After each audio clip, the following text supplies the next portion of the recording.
Hello, welcome to Rad Dad Biking, the channel for dads and all the cool stuff they buy.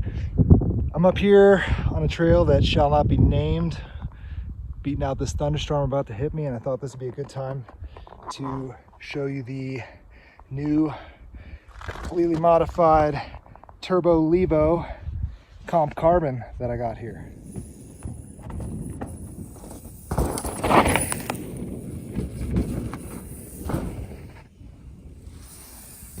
And now that Specialized is offering a frame-only option, I think this could be a great build for people if you're going to build it up from scratch.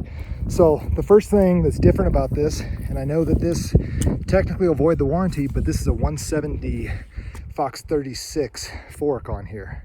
The other big difference that I've never really heard of is these are 27.5 wheels. So I took most of these parts off of an old Pivot Firebird that I wasn't using anymore, and you know, it was just an experiment, and it turned out to be the best configuration I've ever ridden on this bike.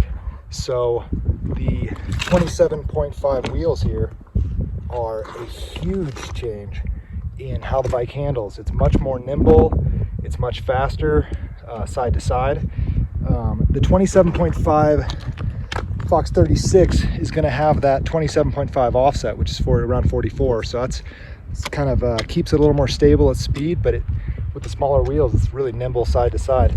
I've got a Cane Creek DB inline coil shock on here. If I didn't have this already on there, I probably would have gone with the Fox X2 in the 210 by 55 length, and you can order that stock.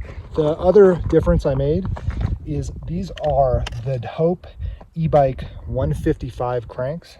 So the normal Levo comes with, I believe, 170, maybe 165s. I had 165s on there for a while because you get a few pedal strikes. The bottom bracket itself is lower, but the pedals don't hit. So as long as you ride with good forms, you're not going to smack the bottom. I measured it; it was about 16 centimeters from the end of the crank to the ground. So that's a pretty cool difference. I threw on the XX1 Eagle derailleur, and I really like the ability to kind of throw this thing in a lower gear and have some versatility in those gears. If you've looked at the reviews online, there was a really great study that showed the X01 chain by SRAM was the best for stretch and longevity and power. So I put an X01 Eagle chain on there, and I recommend you do that.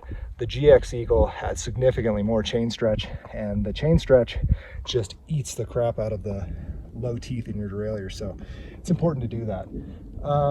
That's about it for this build. You know, I like the Ergon saddle. I have a Fox Transfer 180 on the post. It's got basically all the things I'd want. I'm going to put some bigger rotors on as soon as I track down some 200mm SRAM center lines, and that's it for this build. This thing's just a beast. I can hit anything. And as you hear the thunder rolling overhead, I'm gonna go hit some chunk with this thing. Thanks for joining me here. It's hail.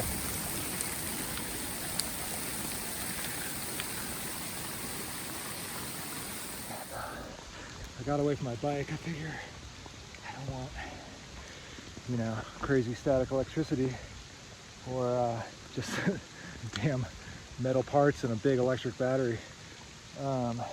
So here I am.